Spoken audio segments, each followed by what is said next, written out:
Welcome back to a final building in this series on 19th century buildings in Sydney. Again, we're in the late colonial period 1838 to 1850.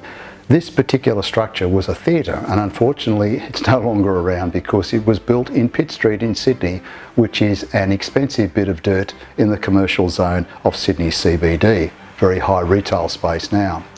But in its time it was the happening place to see an event, either a minstrel show or an orchestra to take your partner, lady friend or your beau out for a night out. Hi, I'm Michael Beashall, Australian historical fiction writer, and this is a particularly delightful building. I'm borrowing freely from the wonderful text and reference produced by the Australian Variety Theatre Archive Trust, and I thank them to be able to share this iconic 19th century building with you. So let's look at it. The Royal Victoria Theatre, Sydney. For many years, Sydney's largest and most important theatrical venue was the Royal Victoria Theatre.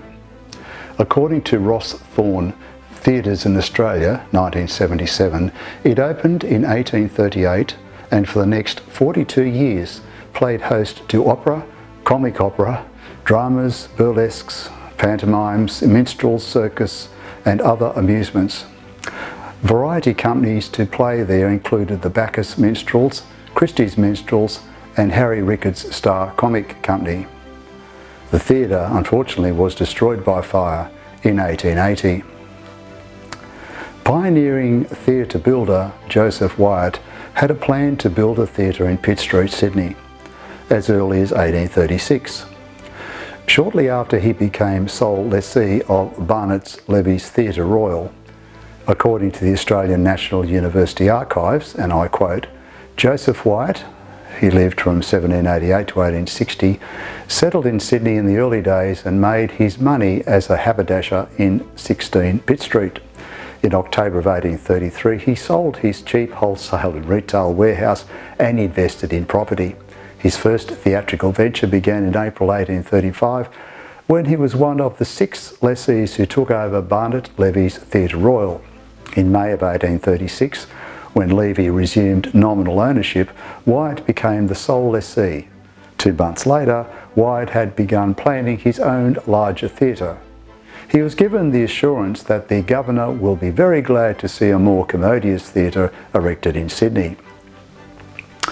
With hotelier William Knight as silent partner, Wyatt put his plans into action. A foundation stone was laid on the 7th of September that year and designs were later drawn up by architect Henry Robertson.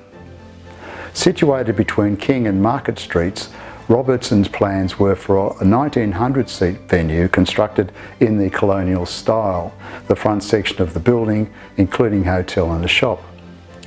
The Royal Victoria's design called for a 3-storey facade with pilasters above the ground floor, topped by an entablature and modest cornice. Entry to the more expensive seats was between the hotel bar and the shop, while patrons reached the cheaper seats from a side alleyway.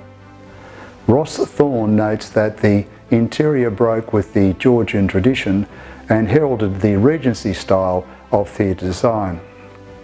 He points out that the Royal Victoria was also the first theatre in Australia to have the ground floor pit extend beneath a dress circle raised above the stage level.